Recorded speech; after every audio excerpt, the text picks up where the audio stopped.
हर साल रमज़ान से पहले हमारे खिलाफ मजबूत मनसूबाबंदी के साथ कैंपेनें चलाई जाती हैं झूठी। इस साल रमज़ान से 2 महीने पहले बहुत बड़ी बड़ी आईडियों से कैंपेन चली कि जेडीसी को 22 अरब रुपए ग्रांट हुकूमत से मिल गई है।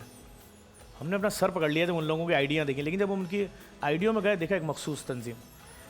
हमने फिर उनसे बात की 2 महीने बाद, हमने कहा आपने झूठा प्रोपेगेंडा क्यों चलाया था? तो हंसने लगे, बोले तंजीम की पॉलिसी थी कि इनका रमज़ान से पहले इमेज डैमेज करो। तो मैंने कहा हमने तो इतना मांगा ही नहीं हुकूमत से, हुकूमत हमें देगी क्यों? कह रहे नहीं, हमने 10, 15, 20, 25 साल से ज़रब दे दिया था। मतलब शरारत का लेवल देखें आप कैसे होता है। कुछ नहीं मिल रहा कि आपने शुतुरमुर्ग क्यों खिला दी? मैंने तो नहीं खिलाया, उस मुखैर शख्स ने खिलाया। आज से थोड़ी हमारे दस्तरखान पे खिलाया जा रहा भाई, आज क्यों आपको तकलीफ हो रही है? मुफ्ती नईम साहब 2019-2018 में आए थे, वो तो उस वक्त कह रहे थे जफ़र कमाल काम कर रहे हो, बहुत अच्छे खाने खिला रहे हो, खिलाओ कम से कम एक दफ़ा तो इनको ज़िंदगी में अच्छे खाने खिलाओ भाई, इनका हक है ये भी खाएं। उस वक्त भी आपको बुरा नहीं लगा। आज इसलिए बुरा लग रहा है कि तुम ये पैसा कोविड में जो लोगों पे खर्च कर रहे हो, तुमने बैंक में क्यों नहीं जमा कराया?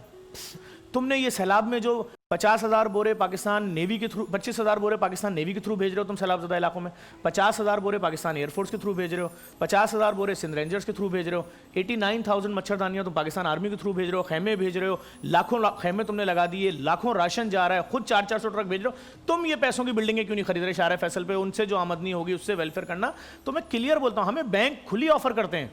अभी थोड़े दिनों पहले सारे बैंकों ने फ़ोन किया कि ज़फ़र अब्बास 1 अरब रखवाओ बैंक में, सेविंग में, और सालाना 25 करोड़ रुपए प्रॉफिट ले लो, उससे वेलफेयर करो।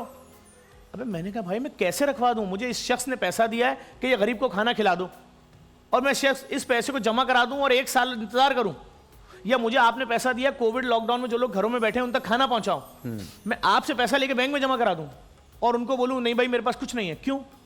आपने पैसा दिया है सैलाब में जो लोग पानी में डूबे हुए हैं, इनके जिस्मों में जो छाले फोड़े निकल आए, खून बह रहा है, इसकी दवाई इन तक पहुंचा दो, मैं उन पैसों को बैंक में जमा करा दूं। तो हमें तो इस चीज़ की सज़ा दी जाती है सारा साल, हमारे खिलाफ प्रोपेगेंडे किए जाते हैं कि इतना काम नहीं करो। और आप आइडिया चेक करें जो हमारे खिलाफ कैंपेन करते हो ना, आईडी पे जाके क्लिक करें, तंजीमी लोग निकलेंगे। अरे भाई आपका अपना फलाई इदारा है, आप उस पर तवज्जो दे दो।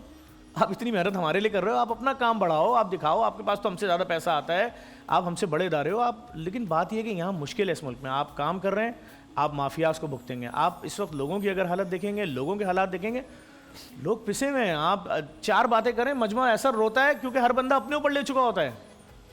आप पूछे ना तुम्हारे घर में अफ्तारी में पकोड़े बन रहे हैं, तो लोग रोना शुरू हो जाएंगे, यार हमारे तो दादा भी बनाते थे, हमारा बाप बनाता था, हम बनाते थे, 2 साल पहले तक घर में पकोड़े बनते थे। अभी आप पकोड़े की बात करें, वो पूरे 30 दिन का पकोड़े का खर्चा आपके सामने रख देगा कि तेल, बेसन, प्याज, धनिया, पुदीना, ये चीजें डल रही हैं, और ये सिर्फ पकोड़े का खर्चा 13,000 रुपए। मेरे इन बच्चों के लिए ईद के कपड़े कहां से आएंगे अगर पकोड़े खिला दूंगा? तो भाई बात ये, लोग अपने बच्चों को ईद के जोड़े नहीं दिला पा रहे, लोग अपने बच्चों, कोई टॉपिक ही नहीं है।